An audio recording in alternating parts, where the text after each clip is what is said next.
sahabat Bakti, jumpa lagi dengan saya Alia di podcast Bahsuara Bakti Pussuara. Di podcast Bahsuara edisi kali ini kita rekamannya di bulan Ramadan nih ya. Tapi semoga tetap semangat ya teman-teman semua bagi yang menjalankan ibadah puasa pada hari ini. Di podcast Bahsuara kali ini kita kedatangan tamu namanya Kak Ian. Ya, selamat pagi. Selamat pagi Kak Ian. Di sini kita syutingnya pagi-pagi banget nih. Oke, Kak Ian terima kasih banyak sudah mau ngobrol-ngobrol dengan kita di podcast Bahsuara. Kak Ian ini adalah seorang psikolog, ya. Betul. Supaya saya tidak salah, mungkin Kak Ian boleh cerita nih aktivitasnya apa, aktifnya sehari-hari di mana nih Kak? Oke, jadi saya psikolog klinis gitu. Jadi sehari-harinya aktif punya tempat sendiri ya, tempat pribadi gitu untuk berpraktek gitu. Tapi saya juga psikolog di pemberdayaan perempuan gitu, khusus untuk Pusat Pembelajaran Keluarga atau Puspaga Provinsi Sulawesi Selatan. Terus habis itu saya juga aktif di Yayasan Kesehatan Telkom Regional 7 gitu.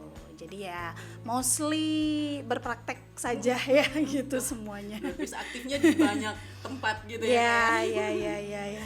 Oke, baik. Nah, kenapa kita ajak Kak Ian nih buat ngobrol-ngobrol di podcast Bahsuara hari ini? Sebenarnya kita pengen tahu lebih banyak ya tentang mental health gitu. Kalau anak-anak sering bilang ini kamu gak ngerti mental health gitu. Iya. Oke, biar kita sama-sama mengerti apa sih itu mental health, tapi khusus mengenai kesehatan mental pada anak kita yang mau bahas kali ini.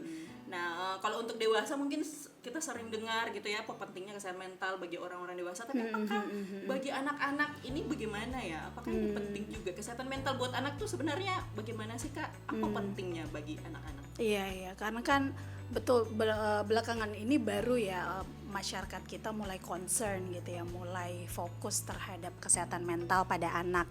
Nah, kadang-kadang tuh kita berpikir bahwa oh ya sudah, toh juga gangguan kesehatan jiwa itu pasti akan terjadinya di dewasa gitu. Anak-anak ada nggak ya anak-anak yang kemudian mohon maaf mengalami gangguan jiwa gitu, kok kayaknya jarang ya ngelihatnya gitu. Jadi sehingga kemudian dirasa oh tidak begitu penting gitu untuk memperhatikan kesehatan mental anak, padahal kan pupuk bibitnya dari situ ya gitu. Jadi memupuk sehingga kemudian terjadi banyak bentuk-bentuk perilaku yang muncul di ketika dewasa gitu. Jadi memang mulai sekarang tuh kita perlu, bukan mulai sekarang ya, harusnya dari dulu gitu kita mulai peduli terhadap kesehatan mental anak tersebut gitu. Jadi bukan cuma orang dewasa ya, juga penting untuk memiliki kesehatan mental tersebut ya, kayak karena kita sering sepelekan tuh anak-anak gitu ya. Nah, sebenarnya ada satu kasus ya yang sempat terjadi sebulan yang lalu. Meskipun itu udah berlalu, tapi saya rasa ini tetap relevan dan penting nih untuk kita bahas bersama. Ada seorang anak yang mengakhiri hidup di Nusa Tenggara Timur di usia 10 tahun gitu, dan itu tuh kayak bikin kita semua tersentak ya, seorang anak usia 10 tahun bisa ya punya pikiran seperti itu. Dan setelah saya coba browsing gitu, ternyata sepanjang 2023 sampai 2026 tuh ternyata kasus yang serupa itu banyak. Iya. Aku sampai catat nih. Cuma ini kebetulan yang ini yang viral ya. Viral gitu, dan itu anak 10 tahun gitu. Ternyata ada 116 kasus. Oh, oke, cukup banyak. 2023 sampai 2026 berdasarkan data KPAI ya. Dan itu di rentang usia 10 sampai 17 ya, remaja ya. Ya, anak dan remaja. Nah, ini kita juga jadi pengen tahu nih secara psikologi bagaimana ini bisa terjadi. Apakah memang mungkin seorang anak di usia 10 tahun bisa berpikir untuk mengakhiri hidupnya gitu. Iya. Karena kan pertama kita perlu melihat dari konteks pola kognitif anak ya gitu. Pola kognitif anak itu kan belum berkembang, maksudnya belum berkembang dengan optimal gitu. Jadi ada istilahnya kalau dalam teori perkembangan kognitif atau pemikiran anak itu kita sebutnya dengan operasional konkret gitu. Nah, biasanya tuh batasannya sampai usia 11 tahunan lah ya gitu, 7 sampai 11 tahunan. Ya termasuk mungkin kasus ini, anak ini ya. Itu dia ada di operasional konkret tuh.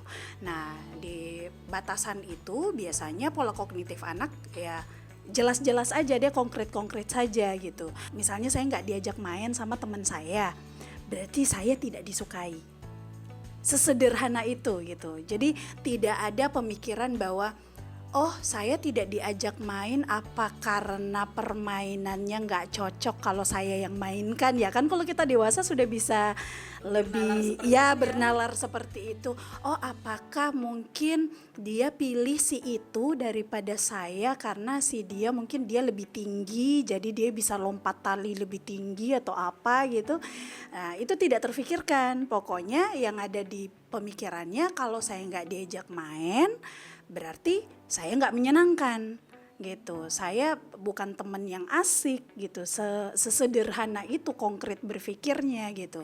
Jadi bisa dibayangkan ya gitu, ketika kemudian kita nggak tahu nih konteks anak ini seperti apa, karena kan lagi-lagi tentu saya baru berani berbicara tentang konteks anak ini kalau saya yang meriksa gitu ya kondisinya gitu. Tapi kan kita nggak tahu dan informasi berseliweran macam-macam juga nih di internet gitu. Tapi kalau seandainya misalnya konteksnya dia kan yang bertebaran di internet tuh soal apa? Alat tulis ya alat minta dibelikan alat nggak dikasih karena dia nggak punya uang gitu ya. Nah itu kan sebuah alat tulis gitu sebagai seorang pelajar itu jadi sebuah legitimasi identitas dia gitu sebagai seorang pelajar gitu. Jadi sama mungkin ya kalau kita gitu tidak memiliki sesuatu di individu dewasa ini, misalnya anggaplah kita sebagai orang dewasa nggak punya kerjaan gitu, kita tidak punya pekerjaan gitu. Identitas kita di masyarakat kan kemudian mungkin akan dipertanyakan, kok kamu belum kerja juga gitu.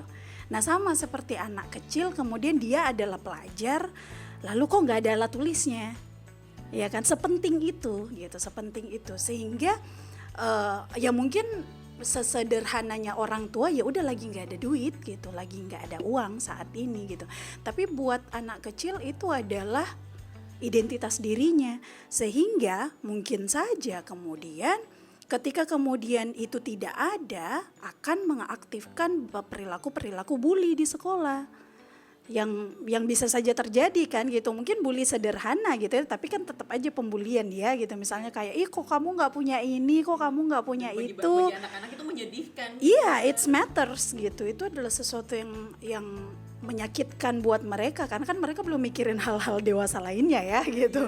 Buat mereka itu setara dengan kita ditanyakan kok kamu belum nikah atau kok kamu belum punya kerjaan, setara itu kan rasa pedihnya gitu. Nah dibayangkan dengan kepedihan itu, lalu kemudian dia pulang, lalu dia memaknai itu ke dalam dirinya dengan taraf kognitif operasional konkret tadi, yang kemudian dia tidak mempertimbangkan ini resikonya apa, pokoknya saya mau semua masalah saya hilang. Ya sesederhana itu, kemudian dia berpikir sudahlah saya melakukan tindakan ini saja, apalagi kalau dia cukup terpapar dengan konten-konten di sosial media ya.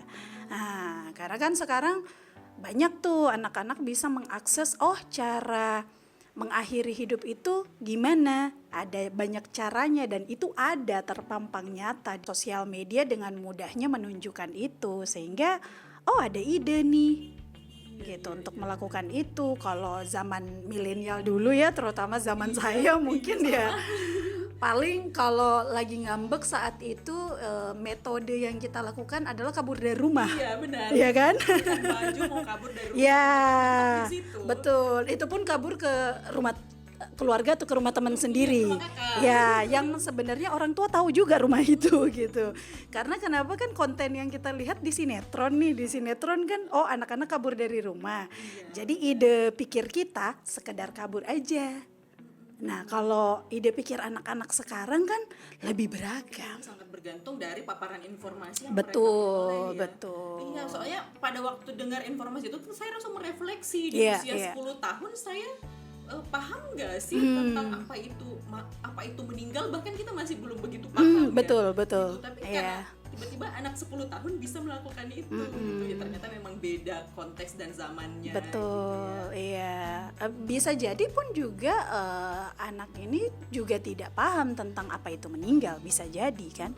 Kan tadi operasional konkret, yang dia pikirkan kalau saya hilang dalam tanda kutip, kalau saya mengakhiri hidup saya, berarti saya akan kehilangan semua masalah ini gitu. Masalahnya akan hilang juga gitu. Jadi ya belum kepikiran meninggal itu gimana, resiko, ya afterlife-nya gimana, dampaknya ke keluarga kalau saya melakukan tindakan ini apa gitu, ya belum sampai ke situ. Iya, belum sejauh itu, tapi sekonkret itu dia berpikir Iya, bahwa ya udah pergi aja lah. Iya, gitu. hilang aja lah gitu misalnya. Itulah mungkin yang keren. Nah, kira-kira faktor-faktor apa tuh Kak yang bisa mempengaruhi seseorang, terutama anak-anak ya, untuk bisa mengambil keputusan-keputusan seperti itu? Oke, tentu faktor utama itu kita tidak bisa jauh-jauh dari keluarga ya, gitu. Saya lagi-lagi tidak tahu konteks kasus ini seperti apa, tapi seringkali kan somehow ada budaya ya di Indonesia. Saya nggak tahu apakah ini berlaku di semua daerah gitu. Tapi ada banyak saya melihat dari kasus-kasus klien saya itu anak tuh tidak dibesarkan langsung oleh kedua orang tuanya.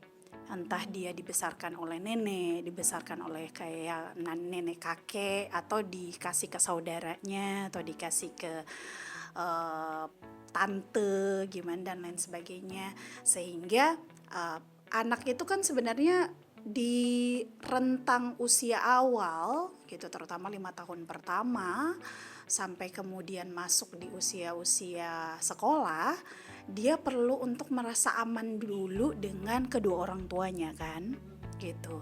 Sehingga ketika dia merasa aman dengan kedua orang tuanya dan dia merasa dicintai oleh kedua orang tuanya, ketika pun kedua orang tuanya tidak mengikuti atau tidak mengabulkan apa yang dia inginkan, dia tidak berpikir bahwa ini saya nggak disayang gitu. Tapi mungkin karena oh ya orang tua saya lagi nggak bisa membelikan, mungkin kecewa, tapi tidak sampai merasa bahwa oh apakah saya tidak dicintai.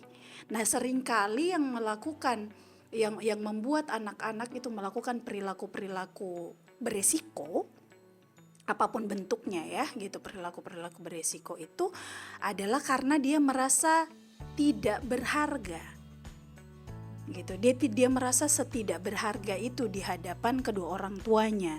Nah, lagi-lagi tadi kognitifnya kan konkret, sehingga oh kalau saya tidak diperhatikan atau saya tidak dibelikan yang saya mau berarti saya tidak disayang gitu. Nah hal-hal seperti ini secara kalau kita berbicara neuropsikologi ya, kita berbicara tentang pola di otak kita sendiri. Amigdala kita, yaitu pusat-pusat emosi kita, itu berkembang di usia anak itu berkembangnya cukup pesat gitu, sehingga emosi kita tuh cukup dominan di anak kecil gitu, cukup dominan mempengaruhi berbagai perilaku kita. Karena kenapa? Ada area prefrontal cortex kita yang di bagian otak depan kita ini, itu kan tugasnya dia sebenarnya yang mengambil keputusan tuh, yang memikirkan kalau saya begini resikonya bagaimana ya, kalau saya begitu resikonya bagaimana ya, itu yang mikir ini nih gitu, ini yang mikir. Nah masalahnya ini area executive function kita itu baru berkembang sempurna di usia 20-an ke atas. Ya, 23, 24 ke atas baru tuh sempurna. Jadi usia remaja, anak ke bawah itu yang dominan akan menggerakkan perilaku mereka emosinya. Gitu. Sehingga udah ditambah dengan pemahaman bahwa oh saya nggak disayang, akhirnya kecewa, sakit hati, tidak nyaman dan lain sebagainya. Emosi kemudian mengambil alih tindakan tersebut. Lalu tiba-tiba prefrontal cortex tadi tidak memberikan pemahaman-pemahaman bahwa tindakanmu ini beresiko dan lain sebagainya.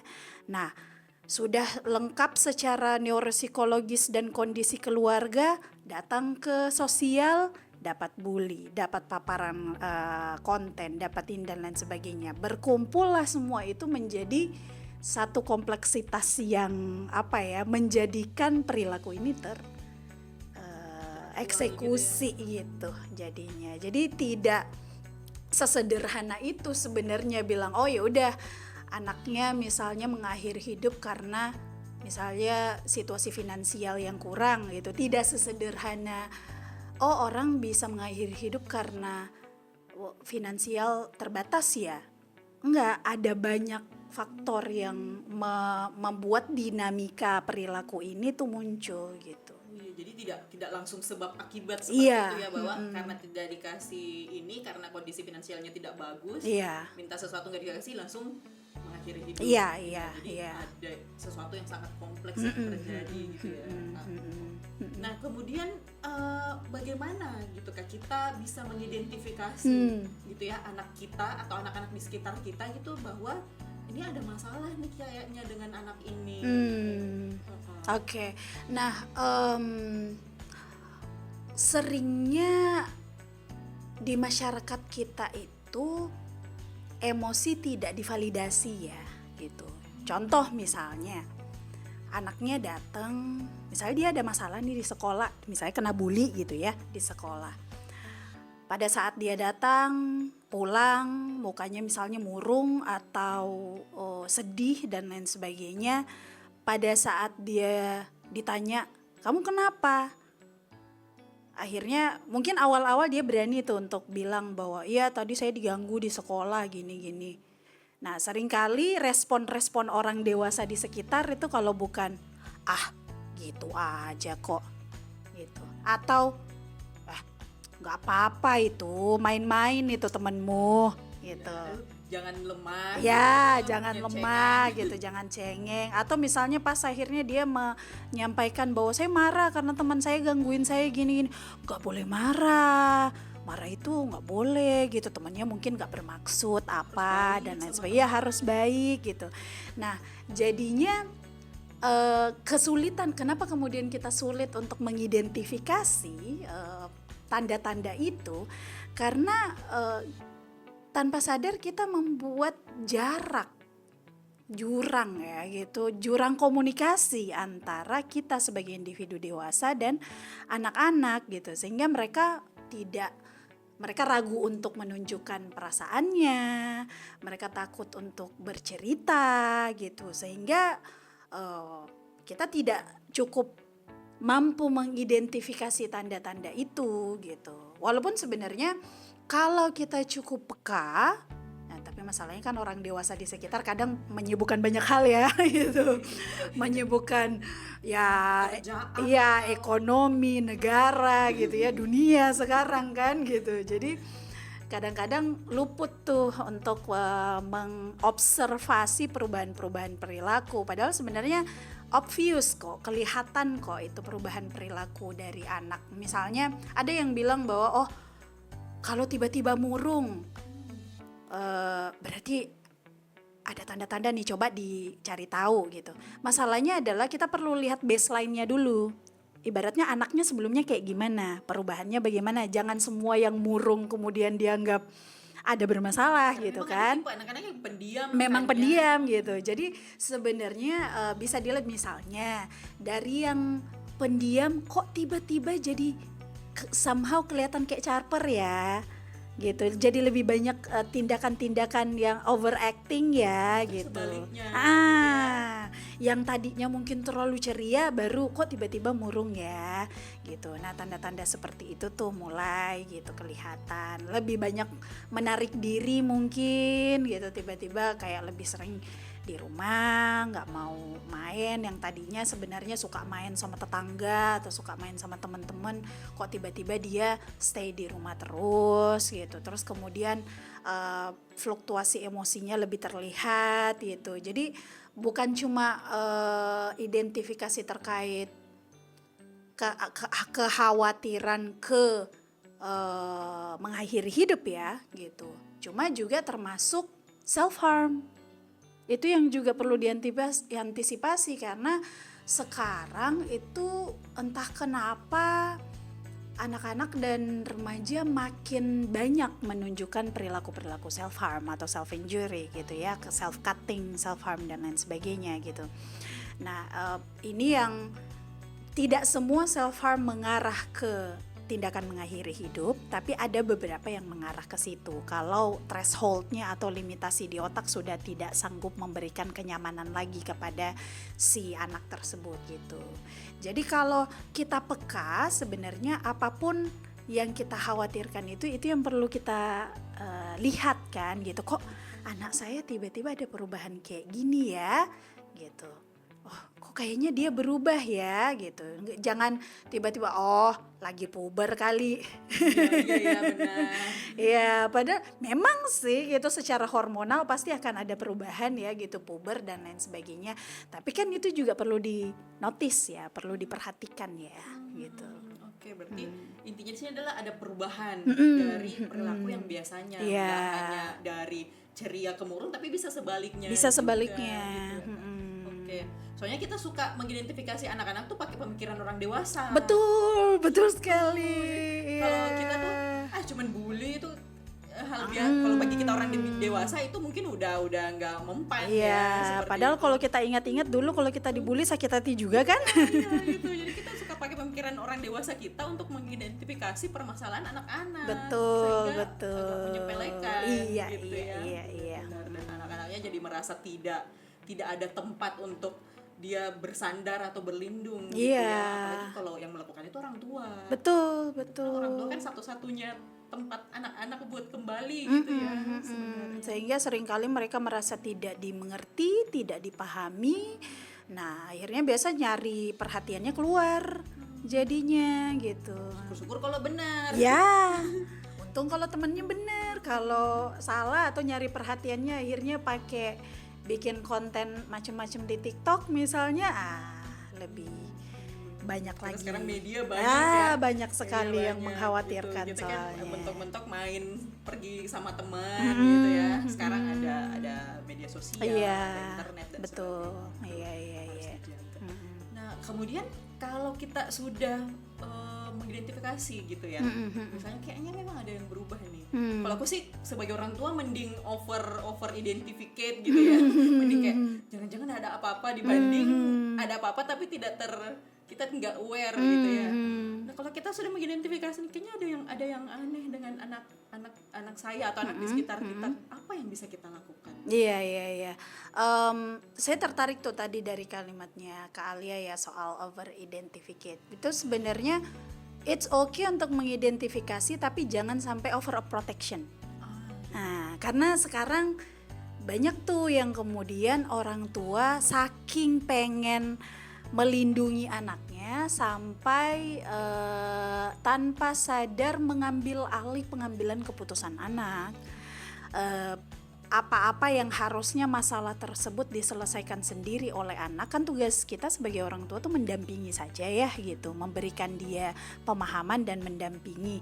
Kemudian yang mengeksekusi itu harus anaknya sendiri karena at the end dia yang akan solving atau menyelesaikan masalahnya sendiri kan gitu. Jadi kita sebagai orang tua ya ngeh dulu aja, ngecek, dampingi gitu, baru kemudian kita bantu untuk mengarahkan, tapi eksekutornya harus tetap anak tersebut gitu. Nah, gimana mendampinginya? Mendampinginya nih sebenarnya itu tadi seperti yang saya bilang tadi itu, kita seringkali tidak memberikan validasi kepada emosi anak-anak kita. validasi itu bukan berarti membenarkan ya gitu. Jadi jangan sampai salah konteks nih gitu. Karena sekarang kan banyak tuh konten-konten aku butuh validasi gitu. Validasi itu ya memahami kenapa seseorang merasakan atau seorang anak merasakan emosi tertentu, tapi tidak lantas membenarkan perilaku yang dia lakukan. Kayak mencoba menempatkan diri kita pada posisinya. Misalnya tadi itu dia misalnya marah nih sama temennya di sekolah, kan kita tanya kan, kok kayaknya kamu kesel ya kelihatannya ya, kenapa? Iya tadi aku diganggu teman gini.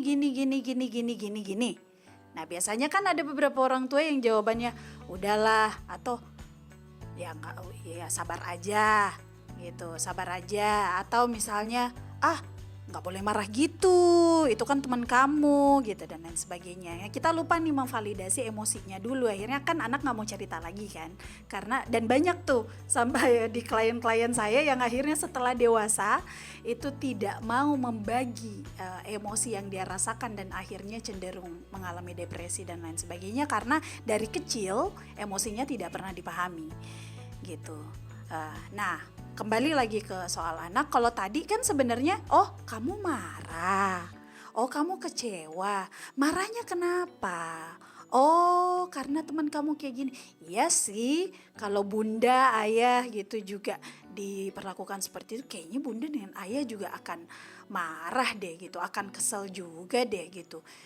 Kan sakit hati ya dek ya kak ya gitu, merasakan seperti itu gitu. Nah kan udah divalidasi perasaannya, dia sudah merasa kayak aku dimengerti nih gitu. Baru kemudian tapi dek, kalau temennya lagi kayak gitu enaknya kita harus gimana ya gitu. Jadi kayak kita memberikan, nanya kebalik ke dia kan gitu, enaknya kita gimana ya gitu. Dulu bunda itu waktu sekolah ya, kita bisa tuh bicara tentang pengalaman kita kan, misalnya dulu waktu bunda sekolah kayak gini-gini, bunda diemin aja, tapi kadang-kadang bunda ternyata sakit hati juga deh gitu, kayak digitu-gituin gitu. Tapi kalau menurut kamu harusnya gimana? Karena anak-anak kan sebenarnya juga terpapar banyak perilaku di sekolah ya gitu. Dia juga sudah mulai mengkategorikan mana yang baik dan mana yang benar. Jadi ada banyak anak-anak yang pada saat sudah ditanya seperti itu dia akan, tapi kan kalau kayak gitu jahat ya bunda ya, aku gak mau deh gituin dia balik gitu. Tapi dia harus tahu kalau aku marah sama dia kemarin. Oh ya sudah, berarti gimana nanti cara kamu mau ngasih tahu dia? Gini deh gitu. Kalau boleh bunda kasih saran gak? Kalau gini bagaimana? Oh ya boleh juga gitu. Jadi kita tidak langsung kalau kamu lagi ada masalah begini, ini yang harus kamu lakukan gitu. Jadi kayak ada diskusi. Ya kita tahu dulu baseline dasar pemikiran dia apa, baru nanti kemudian kita tambahkan gitu, kita kasih beberapa arahan gitu. Tapi kalau langsung nih makan nih gitu kan jadinya kayak kurang enak ya sama. Dan anak juga jadinya tidak mencari sendiri. Betul. Kan tadi seperti yang saya bilang, prefrontal cortex kita berkembang terus nih sampai nanti usia 20-an. Bayangkan ketika kemudian di usia itu orang tua terus yang mengambil alih, tadi overprotective tadi, ini lambat berkembangnya. Dengan baik. Iya. Padahal kalau diajak terus untuk berpikir kira-kira harus gimana ya, kira-kira harus bagaimana, ini bagus perkembangannya. Jadi pas saat dia matang di usia 20-an bagus bentuknya. Pintar. Iya. Berbagai pertimbangan yang baik.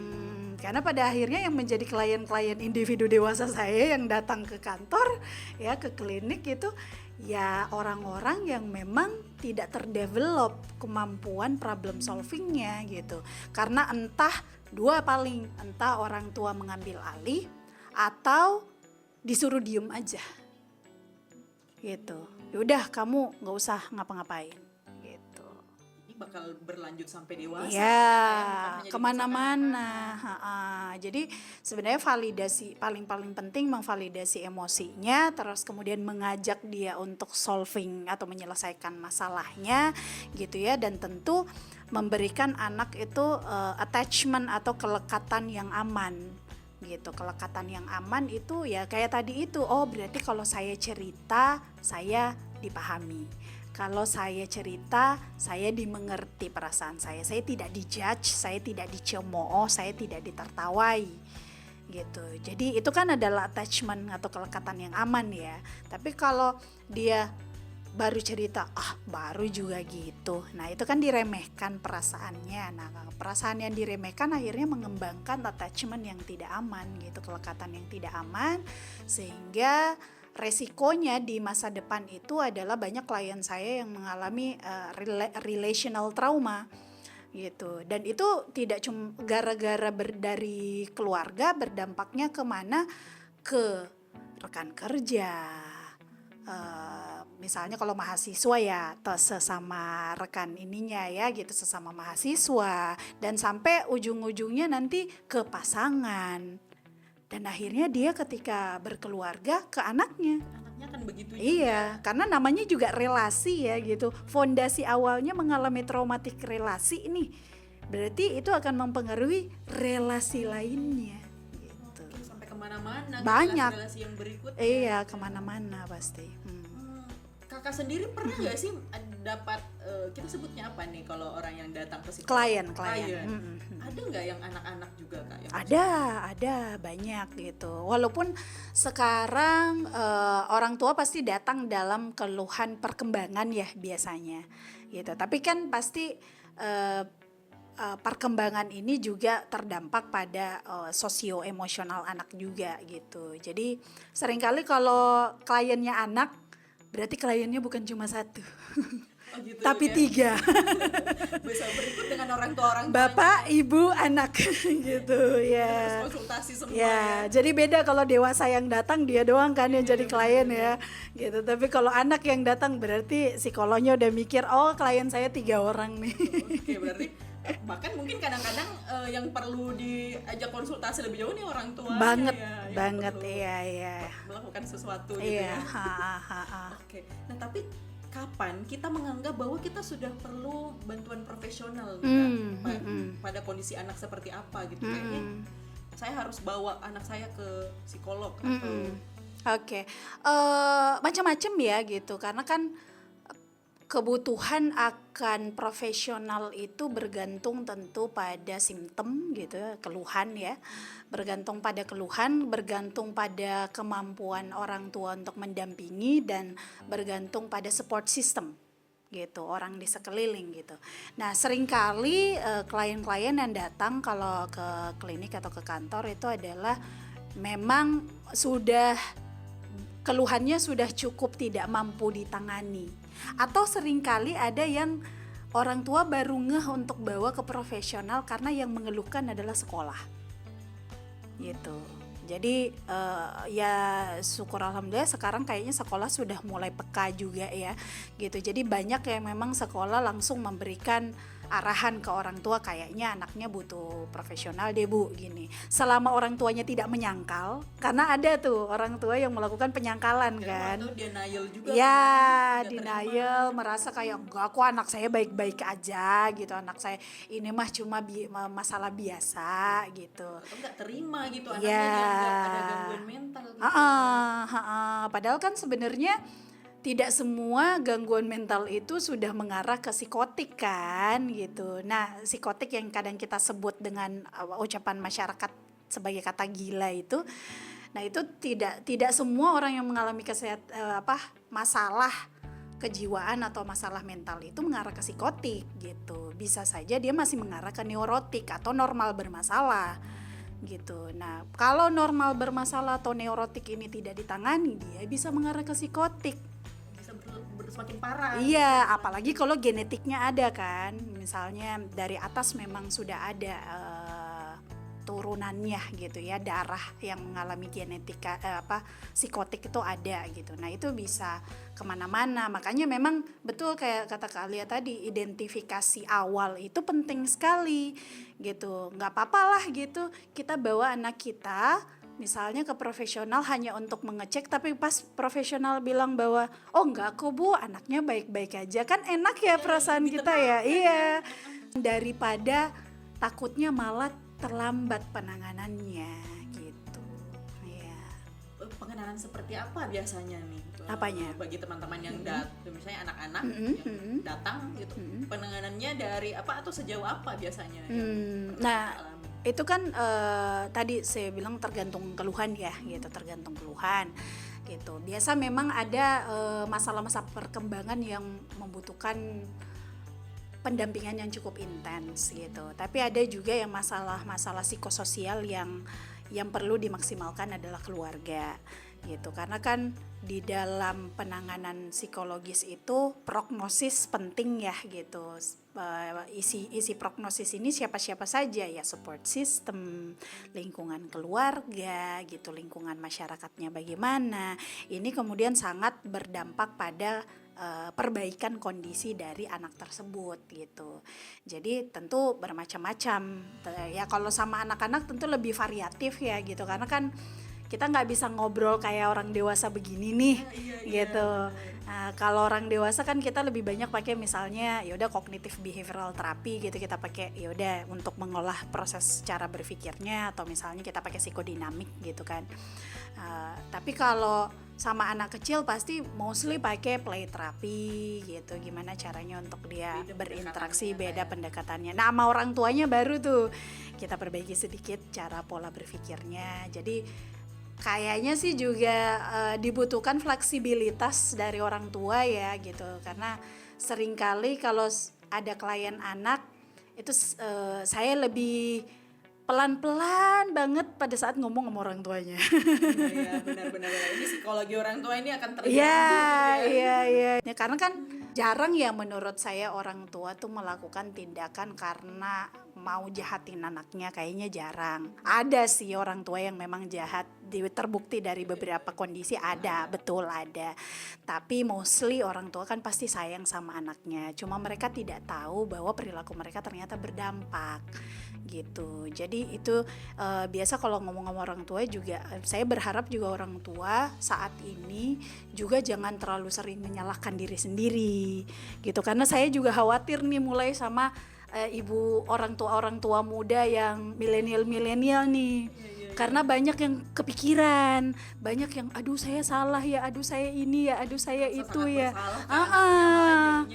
terlalu khawatir malah gitu. Padahal kan maksudnya apapun yang kita lakukan pasti ada dampaknya gitu. Tapi yang kita maksimalkan adalah meminimalisir dampaknya saja. Karena ketika orang tua sudah mulai berasa bersalah, itu akan ngaruh juga ke anak soalnya gitu. Jadi let's be aware, sadar, tapi tidak kemudian mengutuk diri sendiri gitu loh. Jangan sampai mengutuki diri sendiri bahwa saya bukan ibu yang baik, saya bukan ayah yang baiknya. Kita juga nggak mau orang tua merasa seperti itu gitu. Karena ketika mereka pun mulai depresi dengan cara mereka memperlakukan anak, itu malah lebih harmful, lebih berbahaya ke anaknya. Iya. Kita juga sebagai orang tua, kita kan orang tua juga belajar terus belajar ya, kayak gak ada yang punya pengalaman jadi orang tua sebelumnya gitu. Jadi trial error kan. Jadi kita juga harus mau membuka diri untuk terus belajar. Betul, gitu ya, membuka diri tanpa menjudge diri terlalu berlebihan gitu. Jadi orang tua, anak semuanya sama-sama belajar. Betul, ya kan? Betul sekali. Ya. Baik. Nah, tadi itu secara orang tua ke anak gitu ya, atau anak-anak di lingkungan kita. Nah, tapi kira-kira hal yang lebih besar lagi apa yang bisa kita lakukan, Kak? Secara kebijakan gitu, atau sistem seperti apa yang bisa kita bangun gitu untuk kesehatan mental anak? Oh iya, oke. Tentu kalau berbicara tentang kebijakan di sini peran pemerintah ya yang kita harapkan lebih banyak ya. Sebenarnya kalau saya lihat-lihat pemerintah sudah mulai banyak mengupayakan ini gitu. Kalau saya pribadi kan yang saya cukup terlibat itu di 2 dinas ya, dinas kesehatan itu juga ada, sebenarnya dinas pemberdayaan perempuan juga ada gitu. Ada beberapa program untuk kemudian memastikan preventing atau pencegahan dari hal-hal seperti ini gitu. Nah, karena kita tahu bahwa lingkungan terdekat anak selain keluarganya itu adalah sekolah, gitu, berarti tentu yang perlu diberdayakan di sini adalah tenaga pendidik, gitu, tenaga pendidik dan sistem sekolah gitu, yang kemudian membuat para pendidik ini peka terhadap kesehatan mental anak. Karena seringkali di sekolah itu yang diminta untuk peka pada kesehatan mental anak cuma guru BK-nya doang. Iya benar. Itu pun juga kalau di zaman saya ya guru BK tuh tidak terlalu efektif hanya ya. anak-anak yang lagi bermasalah. Iya, itu juga kegelisahan teman-teman BK sih sebenarnya. Kadang kalau saya ketemu dengan teman-teman BK tuh mereka masih, yang sekarang kan sudah lebih baik ya gitu.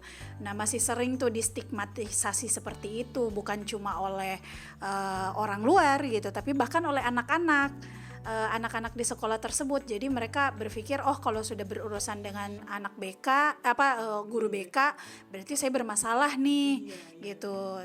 Padahal ada banyak guru BK yang sudah mencoba menghapus stigmatisasi seperti itu di sekolah gitu. Nah, harapannya sih sebenarnya yang peka terhadap kesehatan mental ini bukan cuma si guru BK ini gitu, tapi seluruh perangkat sekolah gitu. Nah, seluruh perangkat sekolah dimulai dengan harapannya sih sebenarnya ada kurikulumnya ya gitu ya. Semoganya ya gitu dari pemerintah gitu.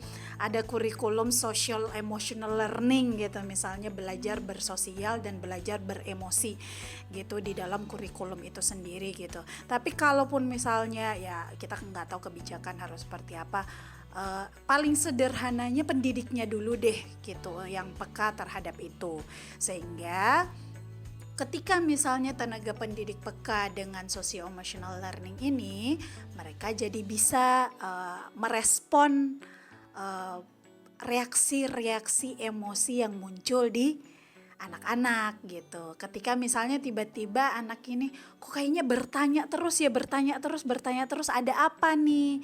Nah, perlu untuk dinotis, oh kayaknya kamu rasa ingin tahunya tinggi ya, kenapa gitu. Atau misalnya ada anak yang kayaknya suka sepanjang misalnya gurunya ngajar, dia usil terus sama teman di belakangnya, misalnya usil terus gitu. Ada apa nih? Apakah kemudian anak ini sedang membutuhkan untuk diperhatikan atau seperti apa gitu. Ada satu kejadian yang pernah saya temukan, waktu itu saya sedang kolaborasi sama Dinkes. Itu kegiatan Kemenkes sih pada saat itu. Kita datang di salah satu sekolah SMA di Makassar sini gitu. Dan saya kagum dengan ada salah seorang guru cukup sepuh ya gurunya gitu, maksudnya cukup berumur beliau ini. Kenapa saya kagum? Karena waktu itu kami pakai kelasnya untuk melakukan identifikasi SRQ gitu, untuk mengecek stress level dari para remaja. Jadi ada questionnaire kan, kita share questionnaire untuk memastikan itu. Kita pakai kan ruang kelasnya dia gitu, jam ngajarnya dia kita pakai nih gitu. Nah, biasanya kan guru-guru ada beberapa gitu yang kalau jam ngajarnya dipakai, dia akan stay di ruang guru kan. Nah, si guru ini enggak nih, si bapak ini dia duduk di bangku depan kelas. Dia duduk di situ. Dia stay di situ sampai jam pelajarannya selesai yang kita pakai tadi itu. Dan menariknya, setelah kita bagi kuesioner kan ada mungkin remaja, maksudnya anak-anak yang udah selesai duluan isi kuesionernya. Mereka semuanya ke depan, duduk di depan. Jadi kayak orang lagi ngedongeng. Bapaknya duduk di kursi, dia duduk, anak-anak itu duduk di depan beliau semuanya dan asik menceritakan tentang apa yang dilakukan tadi di dalam. Iya Pak, tadi di dalam kita disuruh isi ini dan bapaknya mendengarkan gitu dengan excited. Saya malah jadi teralihkan pandangan saya ke arah situ gitu, sampai saya kepo, saya tanya sama salah satu murid, kok kalian ngobrol sama, iya gurunya asik itu Kak gitu. Si bapak guru tuh selalu dengarkan kita, selalu senang kalau kita dengar cerita tentang kita.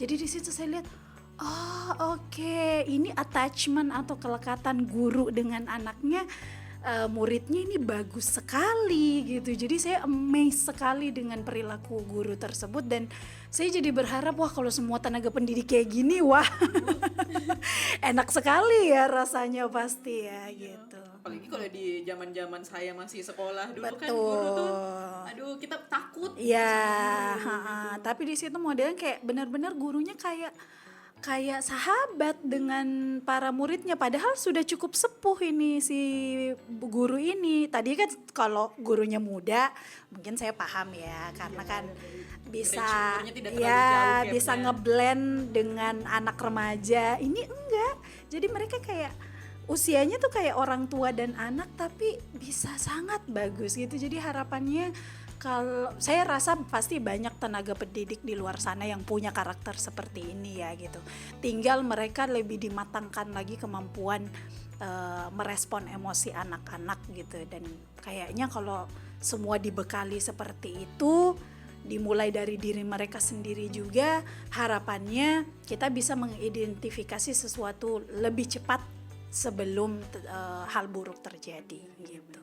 Karena anak-anak kan juga menghabiskan sebagian waktunya seharian tuh ya di sekolah. Betul. Kita ketemu anak tuh paling sore sampai malam. Besok pagi-pagi dia ke sekolah lagi. Gitu. Jadi dia salah satu yang terdekat dengan dia adalah guru-gurunya. Gitu. Jadi memang yang kapasitas identifying dan mengnotis itu harus datang juga dari pihak sekolah sebenarnya. Benar, dan kalau itu menjadi sebuah sistem gitu ya, kebijakan, jadi mau nggak mau juga gitu ya, ada sifatnya yang memaksa dari sistem yang dibuat. Itu kan mau tidak mau juga harus seperti itu. Semua guru harus belajar. Betul ya, harapannya bisa merata seperti itu ya, karena ya maksudnya bukan ranah saya untuk berbicara tentang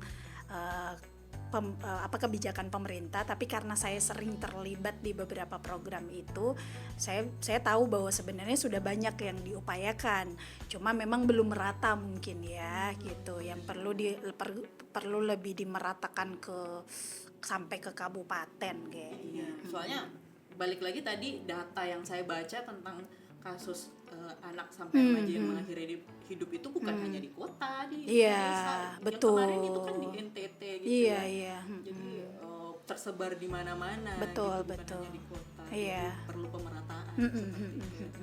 Iya. Oke, untuk di Makassar sendiri, ya, di Makassar itu kan ada psikomorfosa ya kayak. Yang bisa kita akses. Gimana kita kalau mau mengakses layanannya? Iya, kalau di psikomorfosa itu kan di Instagram udah ada ya gitu ya. Paling biasa teman-teman akhirnya diakses di Google juga pasti langsung jelas ininya, mapsnya di mana. Jadi langsung ke Instagramnya aja, terus habis itu nanti tinggal chat adminnya gitu. Karena kan nah ini juga menarik nih, kadang kalau pas mau mendapatkan penanganan psikologis, mungkin masyarakat berpikirnya kayak ke dokter ya udah tinggal datang di hari itu juga, nunggu aja sampai jadwal praktek dokternya gitu. Tapi kan antrian aja gitu ya. Iya, sebenarnya nggak, kalau di mungkin karena jumlah psikolog juga masih terbatas ya gitu, dan kayak seperti saya tadi, saya bekerja di 3 tempat gitu. Jadi harus by appointment gitu. Jadi pada saat menghubungi admin itu dalam rangka menentukan kira-kira waktunya kapan, jadwalnya kapan yang cocok dengan jadwal psikolognya, dengan jadwal si kliennya sendiri. Jadi nanti tinggal datang sesuai dengan jadwal aja. Cuma kadang-kadang kan ada klien yang bisa sekarang nggak gitu, nah itu nggak bisa tiba-tiba kadang-kadang gitu, karena sistemnya kan masih berbeda gitu, tidak seperti kalau ke dokter praktek. Biasa kan kalau dokter, kalau di klinik pribadinya udah standby tuh dari jam berapa sampai jam berapa, tinggal nunggu di depan antriannya, nggak seperti itu gitu. Jadi harus buat janji appointment dulu, karena kalau di psikomorfosa sendiri kan psikolog kita sekarang ada kurang lebih 16 orang gitu ya. Ada beberapa yang tidak domisili Makassar, jadi layanannya online gitu. Ada yang domisilinya di luar negeri malah. Berarti kita kan ada orang juga tuh yang kayak ini ya, takut atau malu banget untuk psikolog gitu. Bisa lewat online juga. Iya. Walaupun dulu waktu pasca COVID ya, layanan online tuh cukup banyak yang mengakses, tapi makin kesini makin jarang.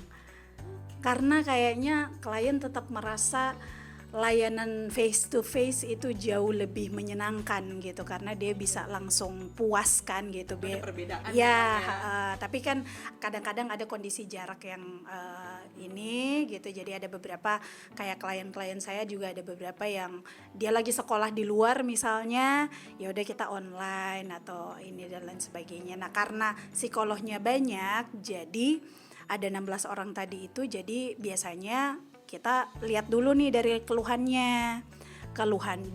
seperti ini, kira-kira yang lebih punya kapasitas untuk menghandle kondisi seperti itu tuh yang mana. Nah nanti baru kita referral ke psikolog itu. Gitu. Jadi masing-masing punya kayak spesifikasi. Iya, based on experience masing-masing kan. Ya kan ada yang kemampuannya misalnya dia klinisi anak gitu, lebih fokus ke anak remaja. Ada yang memang lebih mampu nih untuk menghandle psikotik gitu ya halusinasi dan lain sebagainya. Ada yang lebih khusus ke masalah rumah tangga gitu. Ada yang khusus masalah percintaan, patah hati dan lain sebagainya kan gitu. Jadi ya kita arahkan sesuai dengan kebutuhan dan keluhannya, dan juga gender juga harus diperhatikan gitu. Karena ada beberapa misalnya kasus-kasus laki-laki yang memang harus sepertinya akan lebih baik ditangani sesama laki-laki gitu. Cuma masalahnya memang di Indonesia tuh psikolog laki-lakinya dikit. Banyak kan perempuan ya kan? Iya, mostly banyak kan perempuan, jadi perempuan tuh lebih peka ya. Iya, makanya kadang-kadang kalau ketemu sama adik-adik yang masih S1 laki-laki, udahlah lanjut ambil profesinya jadi psikolog gitu. Kami butuh psikolog laki-laki. Propose gitu ya. Iya. Karena kita butuh psikolog laki-laki. Dan untuk 16 tuh yang laki-laki ada berapa tuh Kak? Cuma 3. Wow. Ya, 3 orang saja ya. Jadi ya makhluk langka. Oke, jadi gitu teman-teman, kita harus bikin appointment dulu.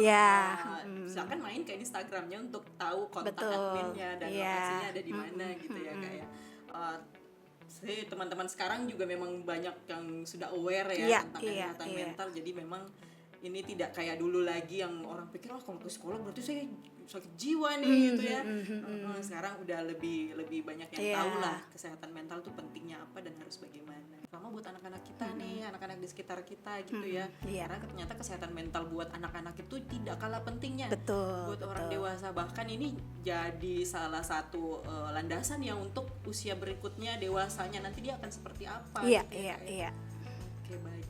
Terima kasih banyak Kak Ian. Sama-sama. Sangat inspiratif berbincang ini. Kita semoga ada manfaatnya lah ya gitu. Sangat bermanfaat. Kak, sukses buat semua kegiatannya, aktivitasnya sehari-hari gitu ya. Baik teman-teman, seperti biasa podcast Basuara tersedia di Spotify dan Apple Podcast.